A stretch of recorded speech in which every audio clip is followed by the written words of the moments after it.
त्यामध्ये जीवनाचं सार्थक आहे. तर दोन गोष्टी बोलून गेलो की देहाचं मरण आणि भगवंताचं स्मरण. मरण तर प्रत्येकाला आहेच. आजपर्यंत जेवढे म्हणून जन्माला आले ते सगळेच माणसं मरून गेले. सगळे माणसं मरून गेले. ज्याचं जेवढं वय ठरले त्याप्रमाणे एक दिवस प्रत्येकाला जायचंच आहे.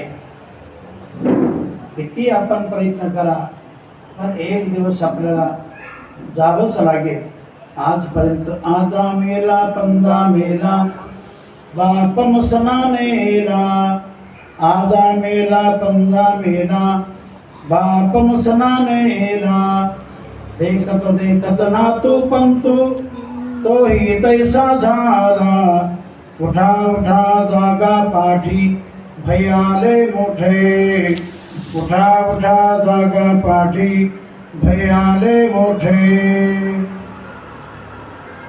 मोठमोठ्या आयुष्याचे लोक निघून गेले, मृत्यूला प्राप्त झाले.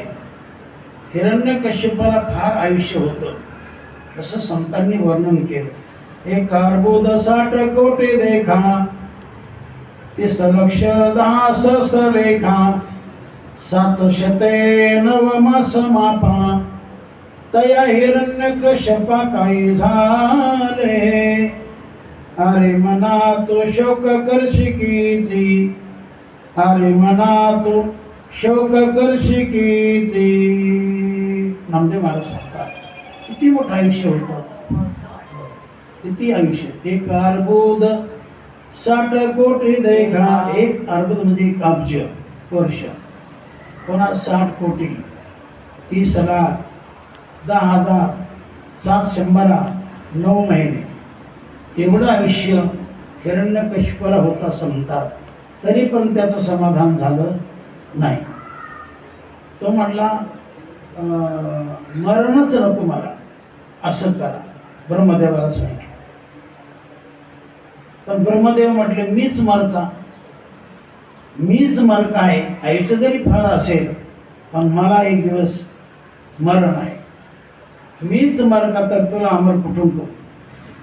मग त्याने डोकं चालवलं की मला आकाशात नको मरण, घरात नको, बाहेर नको, पृथ्वीवर नको, शस्त्र नको, अस्त्र नको, माणसाकडं नको, दैत्याकडं नको. म्हणजे असं त्याने बरेच वरदानं प्राप्त केले. दिवसा नको, रात्री नको. तर सर्व काही बाजूला सारून भगवंताने